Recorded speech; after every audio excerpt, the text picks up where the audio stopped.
Welcome to the worldwide headquarters and studios of All Duke Sports Talk, where all Duquesne sports fans can unabashedly and fully indulge in everything Duquesne University sports. So, without further ado, let's get to it. And let's go Dukes!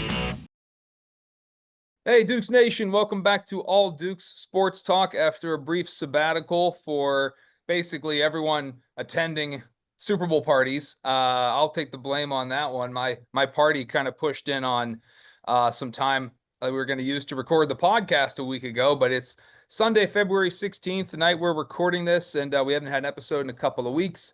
And we got a lot to catch up on out there in Duke's land. Let's introduce, though, our guest this evening. Joining Rudy Longarini and Nick Frost, who are here as usual, is the play-by-play voice for Duquesne football and many of the women's basketball games also at Duquesne, Mr. Alexander Panormios. Alex, thanks a lot for joining us tonight.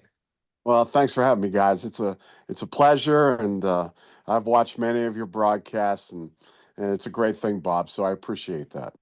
And thanks for all the love you give us on your air. Mentioning us. I set a recording, by the way, last home game when I had my third and fourth grade girls teams from Baldwin playing at halftime, and you noticed me on the court, and you actually mentioned us, the podcast and everything. And I got some TV time. I set a recording and came home and watched it. I couldn't believe how much I got talked about. I was almost embarrassed. But my daughter did get also was on the camera a bunch too, and we had a heck of an exciting halftime game. We had a buzzer beater and all that. Yeah, it was great, man. I was sitting there talking with game of the night. I was sitting with Rachel, and we're talking. We're like, and I knew that you were going to be out there, so Rachel and I were talking about you, and all good, But it was fun to see you and the kids out there, and I really, Bob, I didn't know that you actually coached the kids. I think that was a lot of fun. Yeah, I coach my daughter's third and fourth and fifth and sixth grade teams. So I'll get my youngest. I got her for another 3 years, and they're precious times. Nick's got that to look forward to. His are pretty young, and yours are grown, Alex. But yeah, I got a lot of time still in this sweet spot where they're playing youth sports, and I get to be involved. I also coach softball in the spring, and I just love it, man. I'll tell you what, there's nothing like it, man. My kid's 33 now, but growing up watching him wrestle and play football, and he came to some Duquesne games with me and everything. It's so precious, and time goes way too quick. Let me tell you something. So, speaking of time, a lot of us like to catalog our favorite moments in sports history by how we decorate. And before we went on the went live here, we were kind of comparing like our backgrounds. I got a bunch of stuff behind me that's mostly Dukes and Pirates things. Look at that setup you got down there. Is that the Four Horsemen? That's the Four Horsemen, man. Elmer Layden, Duquesne's head coach at one time, and played for Duquesne, and it was the coach of Duquesne when they were having success nationally and in one of the top teams. And I think a lot of people don't realize about Duquesne, where they were at and before the war and so forth, and in the history of this program, which really makes it so awesome, because Duquesne at one time was a national power. Not only a national power, but they won the first Orange Bowls, which were called the Festival of Palms Bowl, and they played Mississippi State and beat them.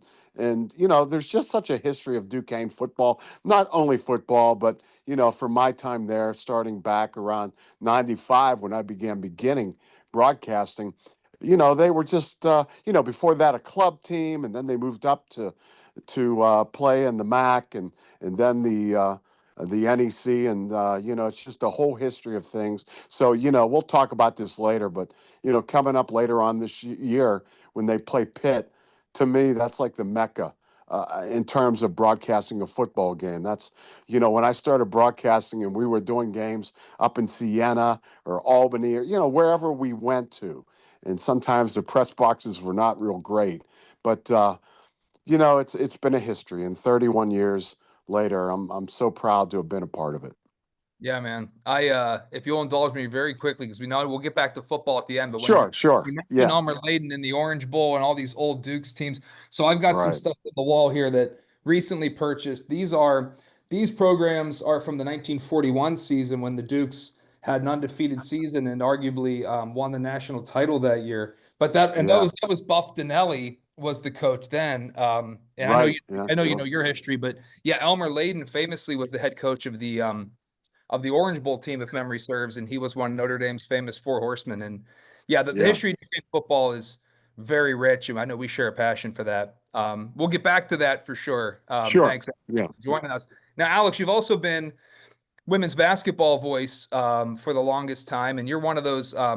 You were an innovator and a pioneer in internet broadcasting. We were one of the first to get on Yeah. board, push people to broadcast games Well, online, it's and it's women's fortunate, basketball but was one of the first ones for well, Duquesne, right? Dave, who Finelli, who Dave, great guy, man.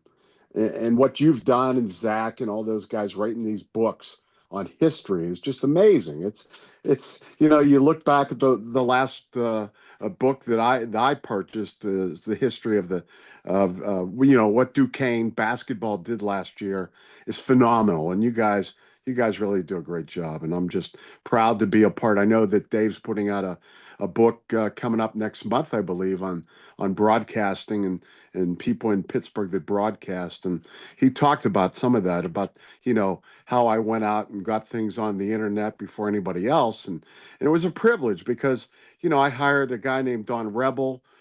He came on with me and we went to Nauticom and we started broadcasting. And at that point, around that time, that's when Duquesne asked me after I had been doing the football since '95. They come up to me around '96 and say, "Hey, would you do the women's basketball?" And for me, I had never done much basketball at all, but I did it. And boy, it's been such a pleasure. I really enjoy broadcasting women's basketball because it's different than the men's game. It's a whole different, feel to it. Real strategic. No slamming and jamming, but still a very good brand of basketball. And I'm proud to have been, part of that over the years. Thanks, buddy. Let's get back to women's basketball later too. We're going to start as we usually do, although we made a couple of exceptions in our episodes with the men's team. Before I start recapping how the men have performed lately, I want to remind folks that we are definitely looking for as much traffic as possible for Dukes Nation. So if you like what we bring you here on All Dukes Sports Talk, make sure you like, subscribe, and share because that'll always help our numbers. Watch the videos on YouTube. Put them on while you're driving. You can listen to us as well that way through your Bluetooth or through your USB connection in your car. And again, please like and subscribe and share. So let's talk about the men's hoops team recently. So a heartbreaker yesterday, Saturday the 15th. The Dukes, 6 seconds to go in the game, had a foul at midcourt by Cam Crawford leads to a free throw by Dayton, and then the Dukes miss a three-pointer at the buzzer by Trey Dinkins in the corner, and the Dukes lose 77-76 at Dayton. It would have been an awesome win for this team, considering just how poor they looked the last time we played Dayton at home. So it would have been a nice win for the men. Going back a little bit, and we'll talk about the Dayton game some more. The Dukes did pick up a win, 69-56 at home against Loyola Chicago on February 8th. And then since we all have last had our broadcast going back, we also didn't get a chance to talk about Duquesne's loss at Richmond, 73-68 on the 5th. I'm going to go to Nick Frost first to get his thoughts on the Dayton game and just kind of the state of the Dukes right now, who are mired in the middle of the A10 standings at 5-7, but they're closer to the bottom than they are the top. They right now sit in the bottom four, which isn't where you want to be. 10-15 overall. Nick, in the past, you've said this team could beat anybody. We haven't played George Mason yet. They kind of scare me. Maybe they're an outlier. But it looks like they could almost lose to anybody right now, the way it's been going, too. They lost to Fordham, who are at the bottom of the standings. I mean, where do you see the Dukes coming out of that Dayton game? Yeah, I kind of feel like that's true for both the men and women's team. Frustratingly, if they're playing their best games, they could beat anybody in the conference. If they're playing their worst games, they could lose to anybody in the conference. They both have kind of shooting lulls at times that just don't make any sense because as a whole, it seems like we have a lot of great shooters individually, but statistically, that just hasn't been the case, especially free throws, which was brought up during the broadcast in the Dayton game. And I mean, their numbers were once again really low. I think they were under their season average of like 63% from the line at the end of that game. I will say, going into the game, I was just looking for them to play well, and they accomplished that. But once you're in the game and you have a lead at any point, You get invested. The Kareem steal dive to the floor play to lead to the breakaway bucket. I thought we were winning the game at that point. Fully bought in. And then the devastation, I tweeted it out. If you had told me that we would have lost this game because of mistakes by Netchis and Corbett, or Netchis and Crawford to close the game out, the two players that I just could not, outside of Rozier, I can't imagine those guys making game-costing mistakes, and that seemed to be what happened. Netchis, partly because of just the flow of the offense, they kept feeding him the ball with like 5 seconds left on a shot clock, but he just took threes that just weren't falling, and that was basically our entire offense for a few minutes there towards the end of the game. Rudy, thoughts? Well, a lot. We haven't, we postponed, we had last week, and we were going to comment on the previous games, and, we were mired in a losing streak. And then we came back against Loyola, and found some good things there. Primarily looking at that game, we were so close. If just one more pointer would have fallen, we beat them in 3-point percentage, but not much. We didn't hold the lead. We do not do third quarters well with leads. I have yet to see, where we had a lead and the third quarter has doomed us. Or the second half, the beginning of the second half, if you will. Unofficial third quarter. Right. And also, dude, I was looking at the stats for the Dayton game, and as much as I love Nexus and I think that he's essential for Duke's victory and Rozier, like I stated before, those guys kind of had. I mean, Nexus had a good game, and he's the glue. He continues to be the glue. Had 3 assists, but he was 0 for 6 from 3-point. And you can't. I mean, if there's one thing that I ask Nexus to do in the off season, is he's going to be transplanted in that 3-point area and get it consistent. I mean, it looks good. I don't understand.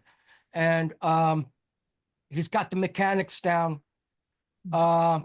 And Crawford had an awkward game, not his usual self. So yeah, that's where we stand. So, Alex, I don't know how much of the Dayton game you got to see, or if you just have general thoughts about where you see the Duquesne men right now. I want to preempt you by pointing out that statistically, the team free throw percentage for the Dukes is statistically as bad as it just seems, just by observing it. The Dukes are only shooting 63.1%. The next, that's bottom, dead last, 15th in the A10. The next highest team at UMass shoots 66.2%. It's nowhere close. And I'll also say this: the Dukes have attempted the fewest number of free throws in the conference as well. So free throws are killing this team because we don't get to the line much, and when we do, we miss too many. Am I oversimplifying this? Or are you seeing other things, Alex? No, I mean, from what I've seen, generally I stick with the women and follow the women, but I also watch some of the men's games. They're in a transition here. In the years after last year, they're in a transition and they need to find themselves. And free throw shooting for the men and women actually has been an issue. And those are big points. You can't leave those points on the table. And so the women have been struggling, even Meg McConnell. But let's go back to the men. It's one of those things. You got a new coach. You got to find yourself. And that's going to be a struggle. And I think a lot of the fans, after the success of last year, are wondering, well, what happened? But it's a whole new ball of wax here for the men. They got a new coach, a new season, and a lot of the faces are gone that were there that succeeded them last year, and so I think this team just needs to find an identity. Alex, you were there when Susie McConnell, actually you've been there for a long time, so you remember a lot of coaching Yeah. changes. But when Yeah. Susie McConnell, who had some success here, left and her assistant Dan Burt took over, we're looking at essentially the same thing here with Dan Burt leaving and an assistant Drew Joyce taking over. Now, Burt's had Right. Yeah. great success as well, but do you recall what that transition was like when Dan Burt came in and he hadn't been a head coach before, even though he was with the program, and what that feeling out process was like for him? Well, I'll tell you what, before Dan was hired, when I had heard that Susie was going to leave, and, I think she put in some good tenure at Duquesne. A joy to watch, a joy to work with. I was in awe of her because she was somebody who had played in the Olympics and, had the pedigree of a McConnell. But, whenever Dan took over, I texted Dan the night before, actually, he was named head coach. I'm like, damn, man, I'm pulling for you. I think you can do the job. And so he stepped in. He did fill that role. He's had some good success. Be nice to get back to the NCAA tournament. But what he's done at Duquesne is really admirable. I mean, he stepped in the program. We started out really hot this year. We're struggling, and we'll talk about this later. But Dan's done a great job, and from Dan Durkin to Susie to now Dan Burt, it's been a joy to seeing people like Corey Halede play and some of the other greats at Duquesne. It's been a pleasure. But right now, again, both teams looking to take it to the next step. And the men, after last year's success, I think a lot of fans are a little, kind of frustrated with how the year's going. But it's going to take time. I mean, just like anything, nothing is quick. And Drew's going to take this team and turn them around, I believe. Yeah, I mean, Dan Burt's had great success, but it wasn't like he immediately took the team to the top and No, taking over for no. Susie.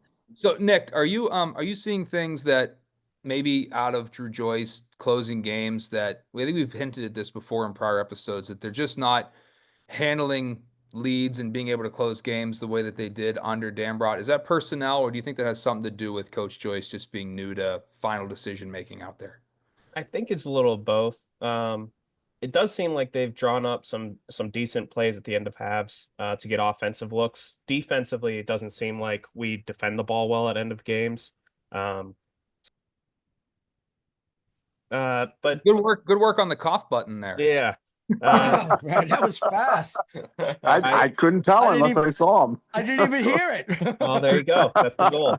I think the players are making some mental mistakes, and it does seem like, I mean, he talked about at the beginning of the year, even though there were some returning players, there's still a new batch of guys, and they're still trying to learn how to play together. I think it's just there's also just mental mistakes out there. I mean, the Dayton game being the prime example of it. I don't want to harsh in on that just one play because it was more than that one play. There were plenty of mistakes towards the end of the game, defensively especially. And I actually think the refs played a role as well. I know I always harp on that. But I think from about the 10-minute mark into about 3 minutes left, there were a lot of calls going one way. And that kind of struck, I think it caused our momentum to flip. And that might be the biggest difference, where we don't have the veteran guards that can control the game and calm everybody down as much, where Day and Trey Clark in particular, if he needed an easy basket, he'd drive by somebody for a layup and stop that momentum in a second. We don't really have that as a drive to the basket guy. Dinkins is able to make room to make his own shots, but it's not the same as last year's talent. So I think that's the biggest difference, is kind of dealing with the momentum shifts. The Loyola game, which was the highlight they were going into last weekend with, was one of their best games, even though they shot terribly. I mean, they shot, what was it? Under 30% from three, 43% from the field, 60% from the line. And they won going away. They won by 13 points in that game, shooting like that. That just shows you how great their defense was in that Loyola matchup.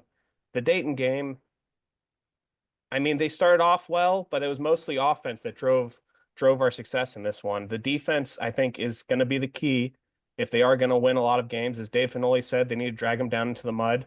I do think that's the identity. I don't know if all the players necessarily want that to be the identity, and I think that might be part of the issue. Well, before I go to Rudy on this, I agree with you, Nick. No one's getting to the paint at all. We don't have guys who can cut in and make contested baskets. And as much as I don't want to blame the refs either, but if you look at the numbers, right, in terms of how few times we're getting to the line, I don't know if that's a rookie coach not getting the respect maybe of the referees. Yeah. Dambrot was a lot more animated than Drew Joyce is, and does Dambrot buy calls? Are refs afraid to come talk to the Bulldog? Little Dambrot going crazy in their face like he always was. I don't know. I mean, Drew Joyce has a different style out there. Maybe he'll get calls later. Maybe I'm reading into that too much. I do think the loss to Fordham was, to me, I thought the refs had a big say in. I thought Fordham had flopped everywhere, and the refs were buying it, and we weren't getting many calls. And I don't think we're getting many calls. Look at the stats. Now, Rudy, how do we win if we can't get to the paint? Is it just defense? I mean, I know Dave Dixon's not scoring the way people expected, but apparently he's getting over an injury. He is playing good defense, but I mean, we just can't seem to get points in the paint. Yeah, well, yeah, it's a tough one as far as the paint is concerned.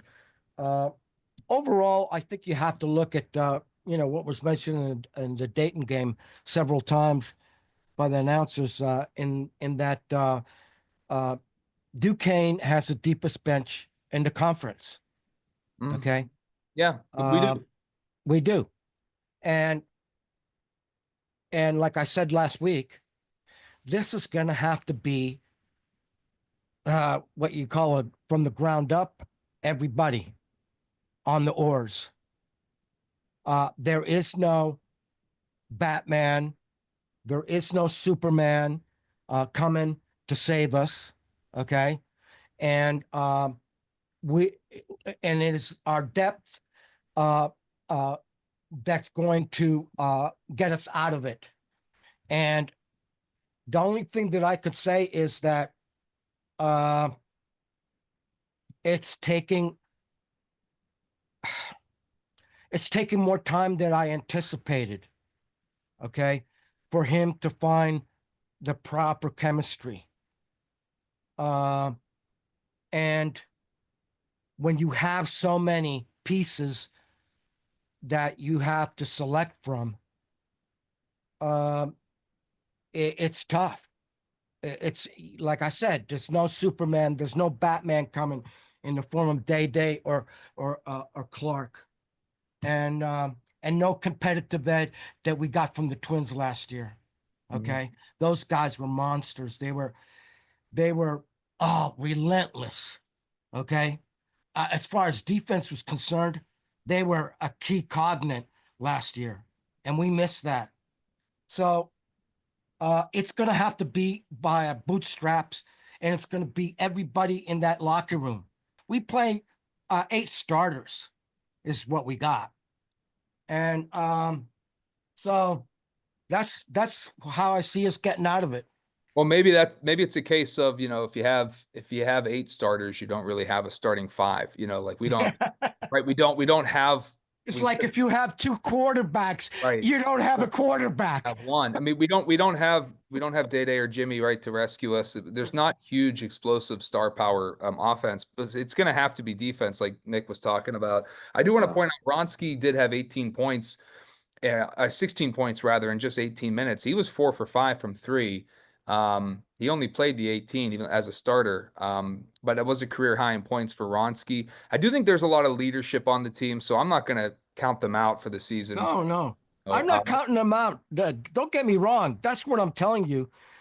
It's going to have to be collectively a collective effort, and there's no way of getting around it. And we just have to. We have to be. We're going to have to be further patient. Welcome to being a Dukes fan for basketball. Yeah, patience is our greatest virtue as a Duquesne fan. So next, culture is something that plays so much, and it's such a sensitive thing. Drew's going to have to develop a culture. I mean, he's a brand new coach. I mean, he was there as an assistant, but now he is the man. And culture is a very tricky thing, and it's a very sensitive thing, and it's like a chemistry set. You have to come in and find out what works, and right now that's what he's going through. Nick, where do the men go from here the rest of the season? They have a chance to maybe get things right Wednesday at 7 p.m. on the 19th at home against Fordham. You can catch that on ESPN Plus and also Sportsnet Pittsburgh locally. And then they go at St. Bonaventure on Saturday the 22nd for a 4 p.m. tip-off. So not much travel and a home game there against the bottom dweller in the conference. Is this a time for them to get right heading into the stretch run? What do you think? Yeah, I mean, again, these last two games haven't been anywhere close to their worst performances. I think the Loyola game actually kind of showed one of the best minute rotations that we've done, where it seemed like all of the players were playing hard for the times that they were in. They played their roles really well. Ronsky started, but played less minutes ultimately, I think, than Edwards. Edwards came off the bench, played his role of scoring really well, and had the dunk. I did want to mention this. His dunk, I swear, he took off and flew for those brief seconds with how far away he jumped from the basket on that breakaway dunk. That game was one of the highlights where the crowd got stronger as the game went on. And I did talk to Johnny Heller about this. We as Duquesne fans for these home games, I feel like we didn't give enough back as to just support for a team full of guys that made it to the NCAA tournament. There's so many returners from that team last year that deserves so much more fan support at these games continuously.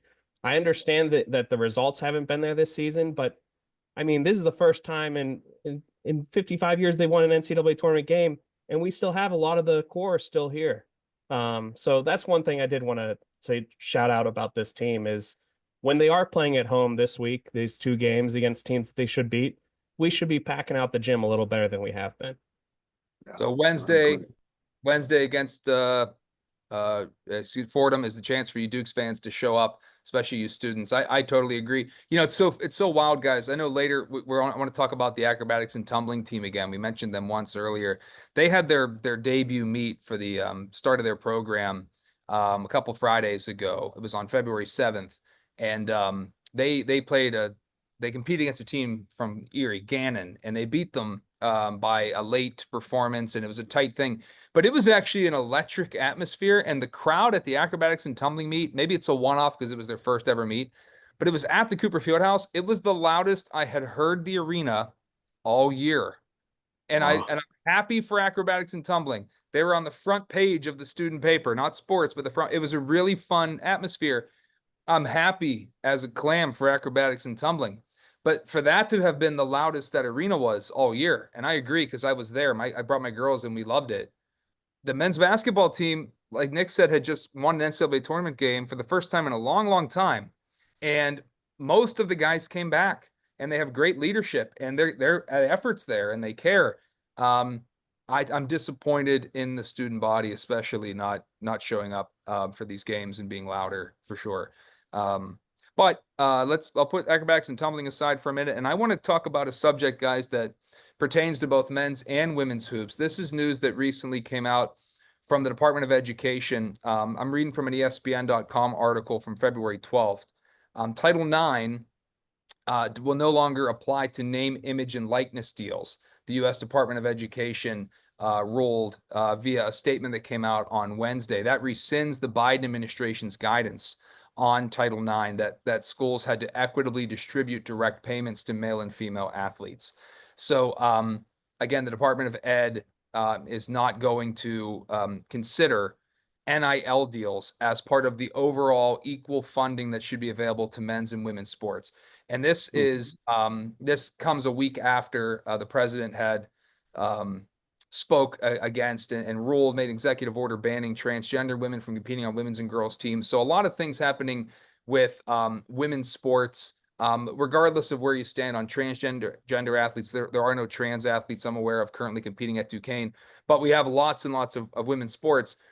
This is probably going to affect women's sports negatively, I would think, clearly, because now if you are earmarking money to men's teams, right, for NIL deals, they're going to take off way ahead of women's teams just based on pure interest and sponsorships and things. Now, I'm not saying whether this is right or wrong, but I just want to speak to you guys and get your feelings on the ramifications of this. Nick, I know you've been paying some attention to this. Yeah, well, first I do want to say that I mean this fight is long from over. It's the executive branch making this instruction, but it'll be going through the courts for a while, I think. I can't imagine that the women's sports advocates are going to just take this and not appeal it to the courts on what should happen based off of Title IX, the actual statutory language.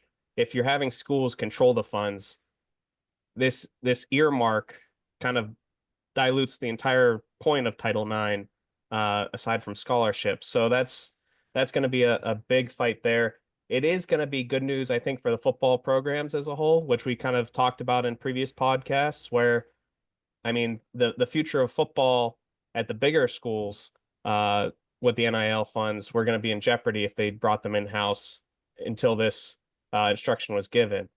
From the women's side of things, it just kind of hurts a lot of the top women's performers who could have gotten more in NIL money based off of these requirements that the Biden administration had instructed schools to do. So a person like a Meg McConnell at our school could get a huge amount of funding that they otherwise wouldn't get in the name of equity. So it's going to hurt women's athletics just in the balancing act of things. I guess it's a good news for football and probably schools economically, just because football is typically the biggest moneymaker. I'm not sure how it really affects smaller schools like us versus the Power Five, but I'd imagine it helps the Power Five schools a lot more than it helps us. Yeah, I mean, clearly at Duquesne, the FCS programs like ours aren't receiving the same NIL deals. We don't have too many Duquesne football players getting, anywhere near the kind of money you're getting at like the Power Four schools or any of the other FBF schools for that matter. So, it is interesting though, right? That because of football, and Duquesne having a successful team, it is tough to do the Title IX dance because we have, let's say the NEC adds more scholarships, right? We've talked about this. Then you have to continue to add scholarships for women's sports, or you take them away from other men's teams, because Title IX does require equal disbursement of scholarships, or at least those based on the percentage of like how the student body is made up, and Duquesne is mostly female. So yeah, like you said, Nick, I think at a lot of schools it helps the football programs because there's no women's equivalent to football yet. But I do think at schools like Duquesne, where basketball is king and queen, it can have an adverse effect. Alex, any thoughts on this particular ruling? Not even asking you to choose which side you think is right. Oh, no, to be honest, you don't want to see women's sports go backwards, As far as NIL, there's a lot about that I still don't know, but you look at people that have left, or the portal all plays into this, and somebody like Tess Myers, who left to play out of Wisconsin and, got a pretty, nice little sum to go there and left and so forth. I don't know, Bob and guys, how I feel about this. I'd like to keep women's sports right up there. It needs to be, the way women's sports has exploded. Since last year, women's basketball, but I don't know. I'm not sure what to say about that. And again, frankly, I'm not educated enough about how NIL works to really comment. Rudy, things sure are a lot different in college sports over the last 5 to 10 years, especially since you started becoming a fan. Well, the NIL money is the big difference. I went on the message boards and I defended, a lot of guys and old timers on there on the message boards are saying, "Oh man, NIL, we can't afford it and all that stuff." And I understand that. We're a smaller university and can't compete, but we could compete with the A10. We could compete in that level. And what I wanted to, that's a whole different thing, dude. I mean, when we started, I mean, the closest we got to NIL money was giving a Jaguar to Norm Nixon, No So- comment. I have no idea. I can't say I wasn't alive. So, What? let's not go there. let's not go there. So, so Too dude, late. um, you know, the landscape has changed quite a bit over the last 5 to 6 years, and I do believe that we should treat these individuals, both male and female, as particularly in these money attaining sports that the schools get television money for, I guess. And I believe that they should be compensated in some fashion, and they should be treated as professionals. And that's what I've always said. And so we may not like it, but basically they're turning pro once they become a freshman, and they and they get into college, and that's all there is to it. And we're gonna have to live with it, and we're Well, either gonna have to sink or swim. There's no compromising on this.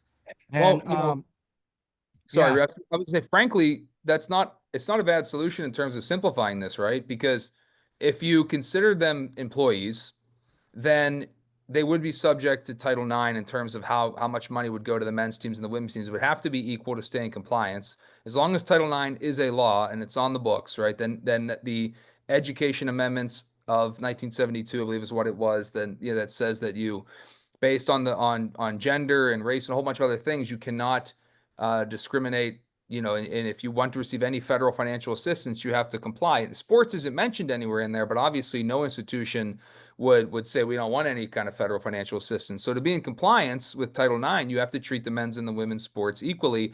And if you had salary to this many men's athletes and salary to this many women's athletes, then you can divide it however you want, but it would still be the same. And therefore, you don't have this gray area that's so hard to understand with, okay, name, image, and likeness. Are these sponsors then giving the money to the department and the department allocates it? Because as Nick said, that's where doing this directly is in conflict with Title IX. So if you simply had this as these are these are salaried employees, and maybe you had a cap so small schools could compete, maybe that's the final solution. Nick, how am I off on here, or is that kind of what do you think? Yeah, I mean, that would be ideal. But then all the big boosters that are giving lots and lots of money to the bigger schools will say, well, then why can't I give more money to my programs? I will say under these new guidelines that it kind of does create the ability to bypass the scholarship requirements for Title IX too. Because if you give so much to football and they still only have 50 some scholarships for a team, but then they have how many ever more walk-ons get a bunch of NIL funds, which don't have to comply with Title IX, then, I mean, you're just bypassing the whole point of that. But it's going to take a while to clarify, just like this whole NIL mess has really caused from the beginning. It could have been simple, which would have just been if they'd let athletes get NIL from the start and sponsorships from outside companies. right, right. Then that's all that what it really would have needed to happen. But now that the NCAA has confused everybody, that is kind of the situation where we're in, where we're probably going to be talking about clarifying this for years down the line. Well, guys, let's move into women's sports then specifically, and we'll talk about basketball first and foremost here, as we do on All Duke Sports Talk. The Duquesne ladies recently picked up a win over Loyola Chicago, 75-70 on the 15th. So that was yesterday, Saturday. We're recording on Sunday, the 16th. It was at Loyola Chicago.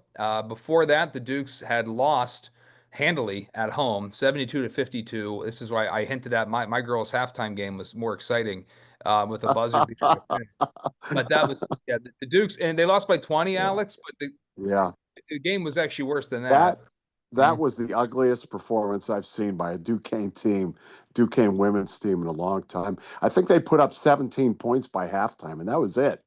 Yeah, it was 16. I think. So yeah, it was a tough one, man. And not only that, but then being down in Richmond, the beating they took down there against a team, by the way, that is very good and is right up at the top with 11 or 12 wins right now.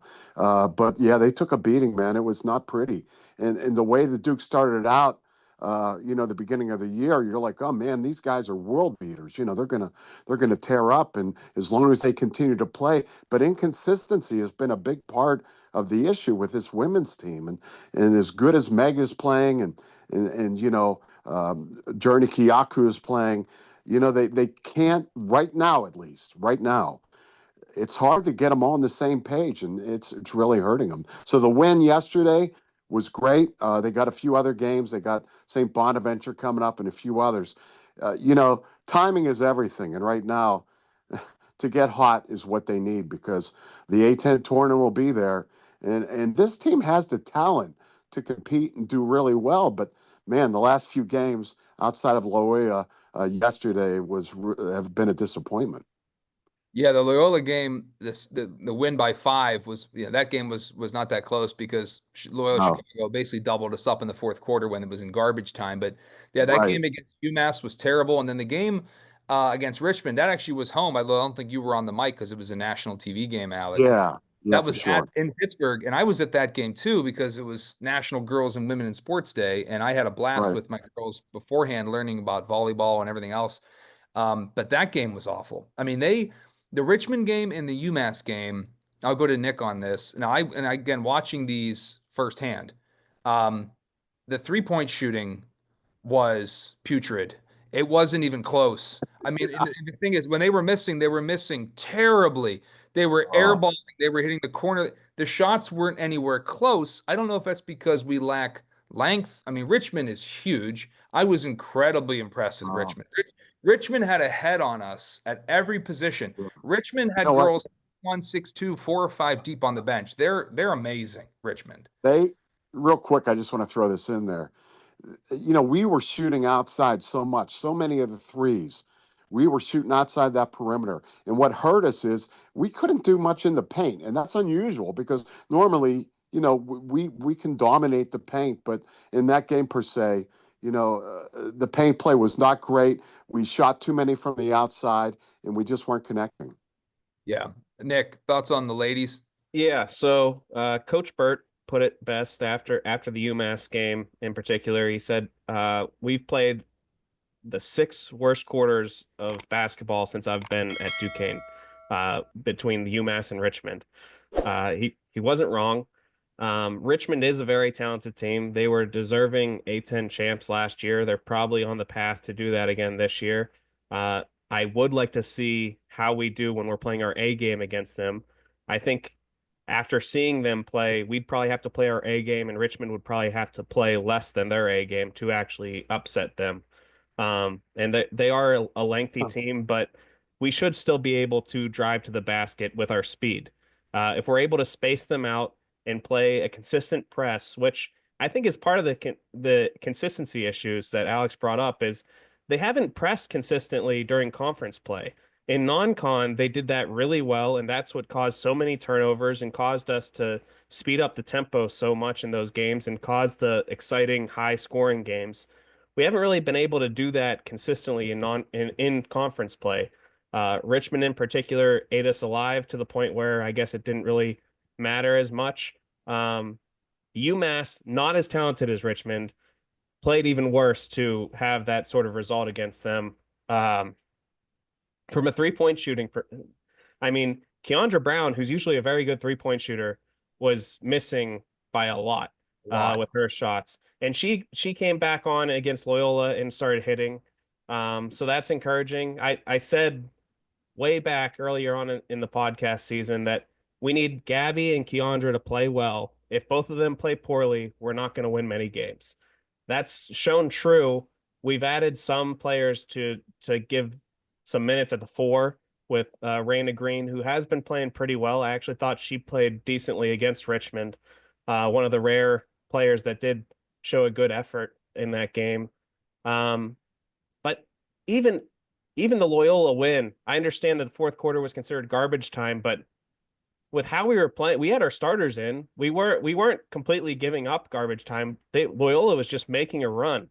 And I do have to give a shout out to Niall Bernard, who was another transfer from us this offseason, and she put up, I think, 22 points in that game. And she was part of the reason why they started clawing back when they did in that fourth quarter. So it's still not totally encouraging, even with that win. And I know Bert is trying everything to get them to hustle more, and that seemed to be the big issue. The focus and hustle wasn't there even in practice. He mentioned in the post-game presser after UMass.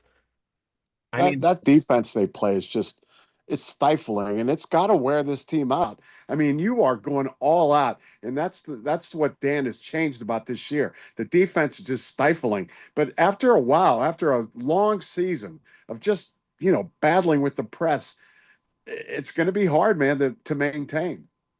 Yeah, you could very well be right. I noticed that even in the UMass game, because I was there in person, you get to see so much more of the court. The way UMass was breaking our press was they were just sending bigs way down and then throwing baseball passes to them, and they were easily able to break our press.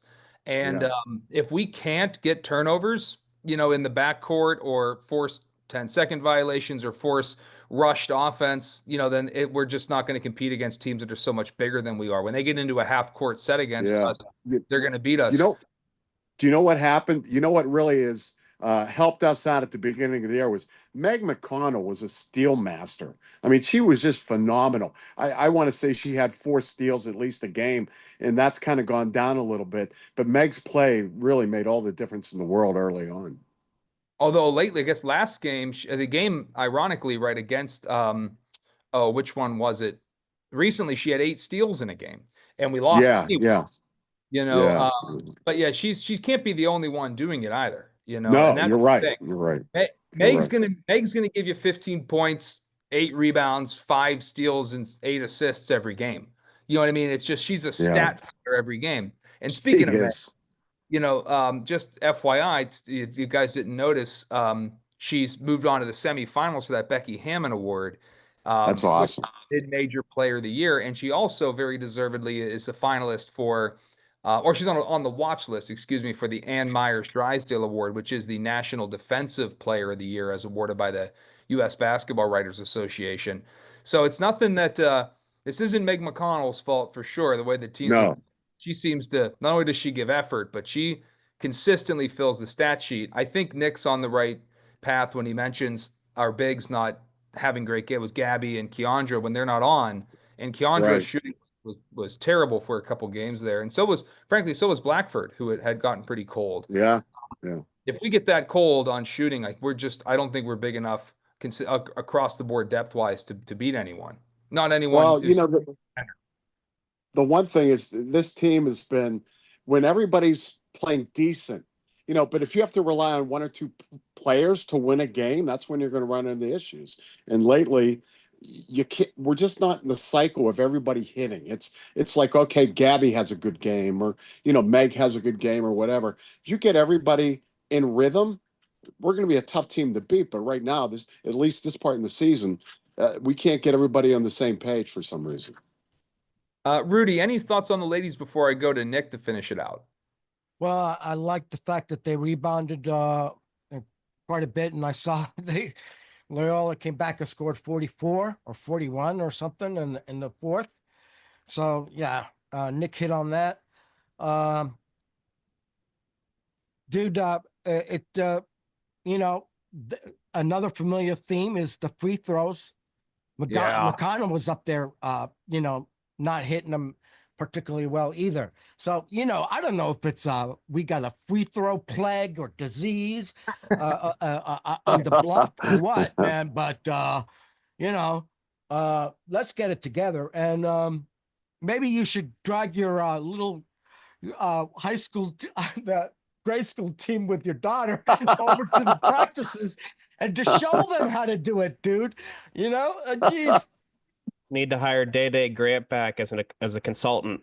Yeah, as a Right. consultant. Jesus Oh Christ. gosh, it's a good point. So I'm just gonna look this up on the fly. We mentioned how Duquesne men are at the bottom of the A10 statistically in free throw percentage. The women are also pretty near the bottom. So 13th out of 15 teams, 662, 66.2%. And for all the great things that McConnell does on the floor, free throw shooting is not one of them. No, And it's no. ironic, isn't it? Right? Like you expect your Yeah, point guard to make free throws. Kareem Rozier, same problem. like you expect your point guards to be able to make free throws. And usually at the end of the game, even when you're trying to finish games out, you put the ball in their hand and you want them at the line. And those are two of your leaders too. But man, are they just, of all the things Megan does well and Kareem, free throw shooting is not one of those things. It's a head scratcher. Yeah. That's crazy because she'll hit one for three easy. You put her at the line and it's a struggle. And I don't know why that is this year specifically, but you're right, Bob. Nick, the Dukes play at Fordham on Wednesday at 7 p.m. and then back home against St. Louis for Senior Day at 2 p.m. We'll have games on ESPN Plus and Sportsnet Pittsburgh, so we'll get to hear from Alex and Rachel that game. Where does the women's team go from here, Nick? Yeah, I mean those two games should be wins. Just from a Duquesne fan perspective, our team should be able to beat those two to get into conference play. Now, we're not going to get a double bye, I don't think, at this point. I think we're too far back. The top three teams I know are pretty well set in stone with George Mason, St. Joe's, and Richmond. So Davidson's at 10-4. Davidson's the fourth place team. They're 3 games ahead too. And they've got a tiebreaker against us, even if we could somehow tie them because of a game earlier this year. So, yeah, we're not getting a double bye. I guess we have to stay out of the bottom 4. But the biggest thing is just the team coming together again. I keep harping on that because our at-large chances have been gone for a long time. It's just getting in the right mode.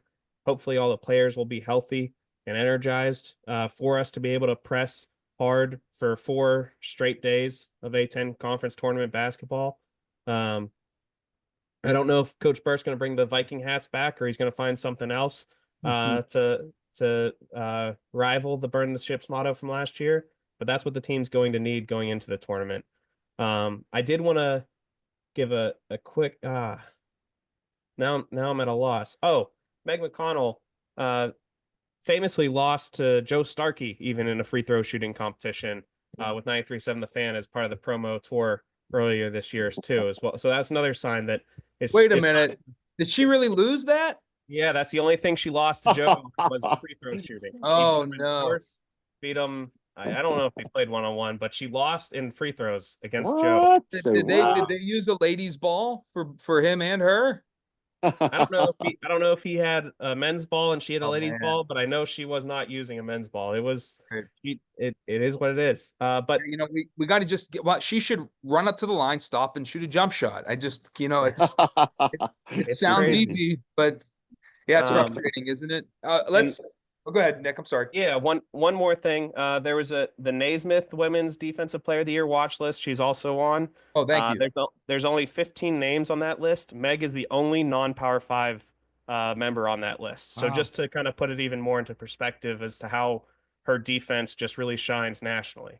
Yeah, she is the Pittsburgh Steeler.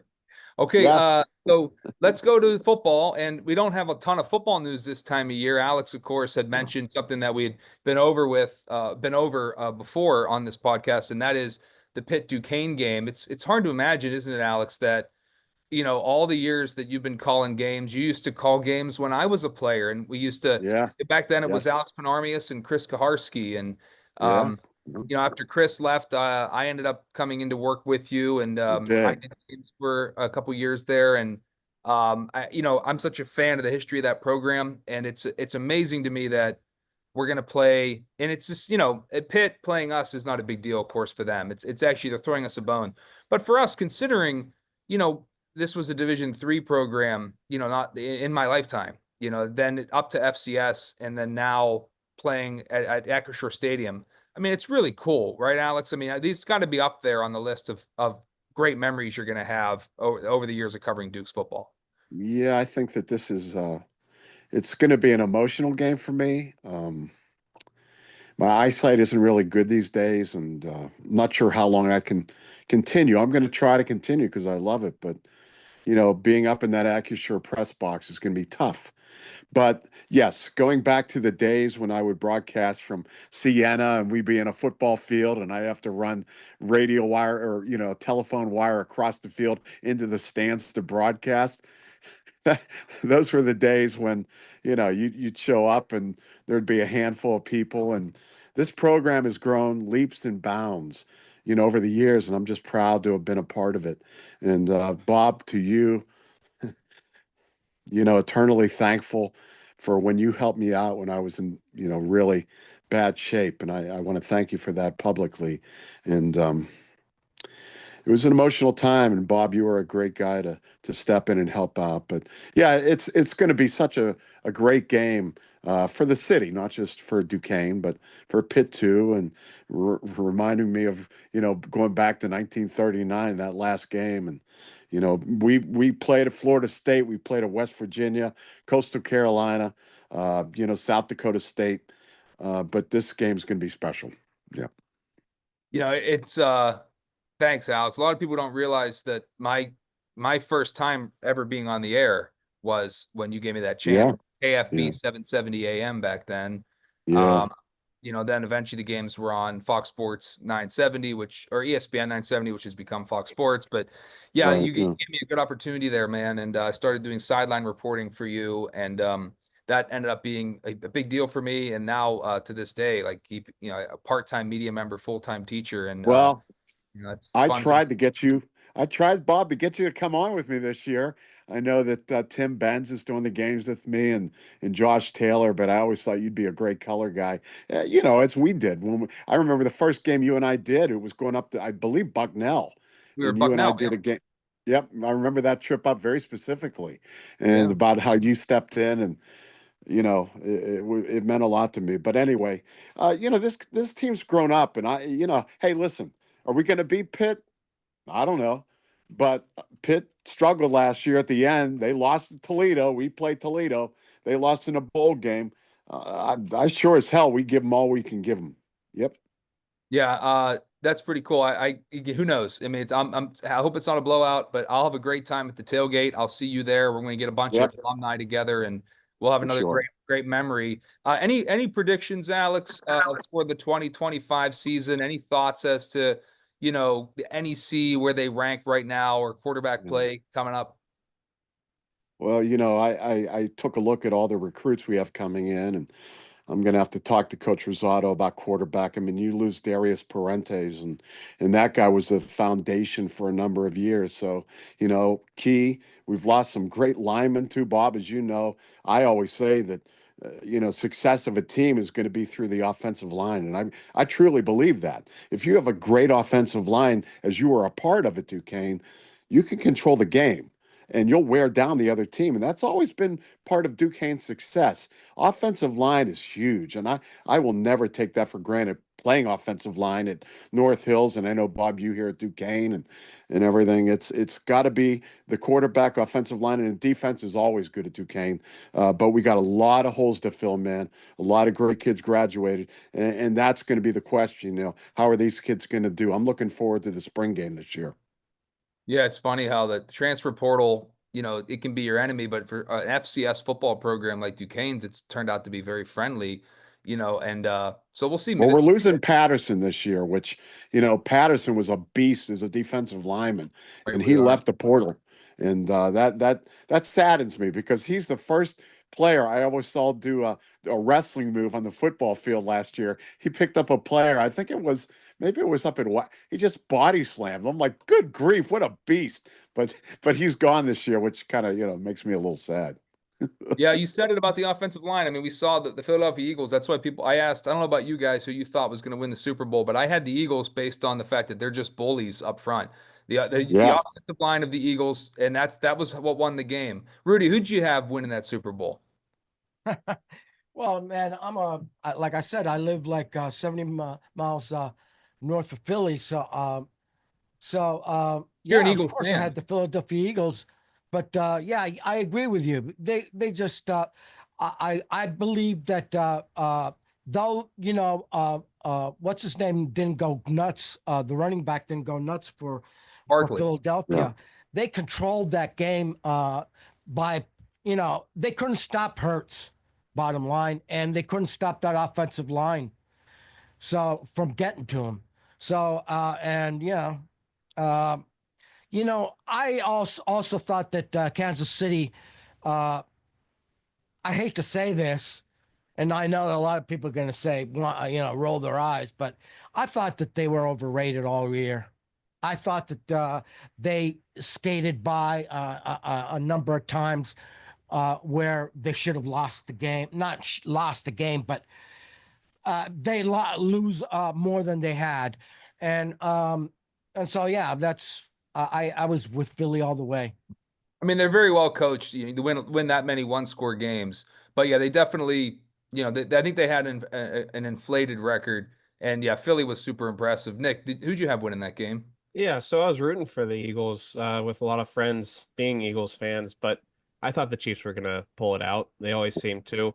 Right, Uh, it's hard not to pick them. Yeah. yeah, I didn't put any money on the game, thankfully, but that's a lot of the talk before the game was going to be it was either going to be the Eagles had to win decisively, or if it was a close game, everybody was going to say the Chiefs are going to win because that's what they do is win these tight games.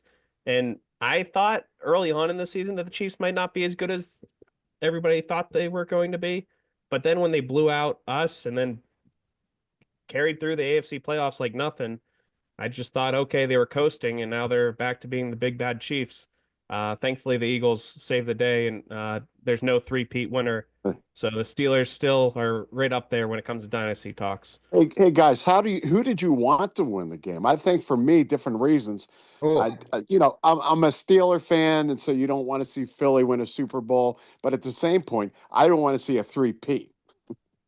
Yeah. yeah, I think that's where I was. I mean, I'm a Pittsburgh homer, and so for me, you know, protecting the fact that the Steelers having 6 Super Bowls, you know, like this would have been the 5th for the Chiefs, and like starting to get a little close to us there, us and the Patriots. Plus, you know, the 3 in a row hadn't been done, right? So, yeah, that's saying a lot. You know, no one's won 3 in a row since Kobe and Shaq with the Lakers. You know, it's in any of the major sports leagues in our continent. So that's I didn't want the Chiefs to get there, frankly. I like it when it's more special, and I had to stomach rooting for a Philly team in there. That's all. No offense, Hey, I'll Rudy. tell you what though, they look good, man. I was like, go Philly. I mean, they took it to Kansas City. Like Kansas City hasn't been taken like that before. I mean, Oh that was yeah, he awesome. was. They treated Mahomes like a little child, man. They just destroyed him, and they sacked him what 6 times. So I Something don't like know, that. man. It felt like one of those early '90s games where the NFC teams just were destroying the AFC teams. Remember all those games where the Niners Yeah. Cowboys were just blowing everybody out?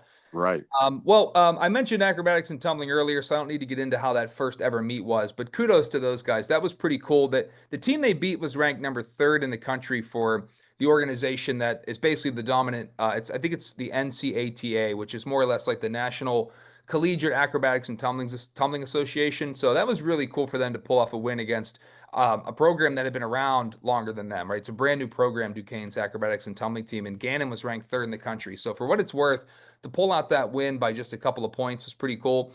On PittsburghSportsNow.com, Zach Weiss covered that, and he did a really good job covering a sport that he hadn't covered before and getting information out to people. I want to say also, if you follow Zach on Twitter, and I think it's just at Zach Weiss, ZACWEISS, although I'll double check that right now. He was like doing live commentary from there as well. So it's Zachary Weiss, ZACHARY. Zach is the man. Zach is Him the to man. cover acrobatics and tumbling that close, I mean, you know, you couldn't. Anyway, the point is, he gave it the attention it deserved, and like I said, the student newspaper, the Duke, put them on the front page after that win. Everybody but one girl, I believe, on the team, one woman everybody but one athlete is a freshman because it's a brand new program. Oh, So Wow. pretty cool. So good luck to those guys. They did pick up a win at West Liberty yesterday. And then they're not in action again until next Saturday, the 22nd. They're at Missouri State, and then they're at Iona March 3rd, and they come home, and it'll be on ESPN Plus, just like the last one was. They'll be home March 11th versus Baylor at 6 p.m. And it was pretty Wow. cool. They'll So, be on ENCA Plus. ESPN Plus, ESPN it'll carry Plus. it. It'll Wow, carry I Isn't it. didn't know that they were Hey covering. guys, I'll tell you what. Isn't ESPN Plus great? I mean, you can watch Yeah. anything on ESPN Plus. Seriously, man. I love it. It's awesome. You're, I mean, you're I just making a go through there plug and here, find dude. What are you plugging? That's right. I love it. No, Especially I agree with you, dude. I mean, especially, thank God for ESPN that picked up the streaming, but it was going in this direction anyway. Yeah. Eventually it's going to be like this. And yeah. well, let's not Well, that's forget the what it was cool. Pioneers. That's why. Um, I'm sorry. sorry, Alex, you go right ahead. No, I was just going to say that's why I take some pride in starting the streaming thing. Even though it wasn't video when I started, it was audio, and the Dude, only way to hear I it want was to through I the want to internet, thank man. you. Yeah. Dude, when these guys weren't alive even, okay, maybe I'm exaggerating, Oh, I'm okay? not that old. We're not Oh that man, Yeah. I was tuning in to Red Zone Media. There Dude, you go. I was one of the first, That's awesome. on everything dealing with the computer and the internet and Duquesne University, dude. I was there like Yeah. you know what on what. So That's awesome. That's awesome, That's what I man. was gonna I say. love to hear that. Yeah, it's good. I've been in. Honestly, it's great. I mean, I. people, you I were a pioneer in that, and so like, well, although yeah, we're seeing now yeah, the natural evolution of this great high quality streaming yeah, yeah. videos, but like guys like You you know, who saw that and did it yeah, early on and created that yeah. audience, it's awesome. Well, in Pittsburgh, there was nothing before me. I took it to a couple different internet companies. There was a company called USA On Ramp, and they weren't interested. Then I went to Nauticom, and they were like, "Yeah, let's do it." And so that was the beginning. But it's so cool because it's funny to hear you say that because I've been in airports like in the middle of Alabama and talking, and I brought up Red Zone Media, and people are like, "Oh, I listened to this on Red Zone Media." It's really cool.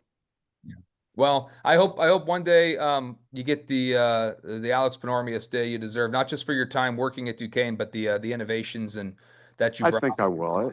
I'm thankful. I know Don Rebel put up something on Twitter about the Yeah. beginnings of what was now the Trib Sports Live Network, but started out as Nauticom, and to be a part of that, I've been blessed. Well, guys, thanks for joining us. Happy birthday to Mackenzie Blackford, by the way, from the women's team. Today's her birthday. And let's hope the Dukes get a couple wins for this coming week. Let's hope the men also, get on the winning horse. And looking forward to Pitt Duquesne. Looking forward to hearing Alex on the air next football season and for the rest of this women's basketball Hey, season. Bob, you better be there, man. We're going to get some photos, and Oh, you're yeah. part of the crew, man, that made Duquesne football on the radio possible. All right, brother. Guys, thank you all so very much. Any final thoughts on anything Duquesne athletics before we wrap up? Nick? Yeah, maybe acrobatics and tumbling is the new women's bowling for Duquesne. Maybe we're just taking off running, and that's going to be our new pride and joy. I mean, gymnastics is taking off. Acrobatics and tumbling might be a new sport that we just carry on with pride. Rudy? The only thing I could say is keep it up, girls. Try to see if we could get a top four. I know Nick said that we're probably not going to be able to, but try to get it on in the tournament. And we're running out of time with the Dukes men's, and and the number of games that we got to play. We just have to keep on improving. And other than that, shoo shoo rah rah, go Dukes. Alex, you can finish this up for the evening, sir. Well, I'll tell you what.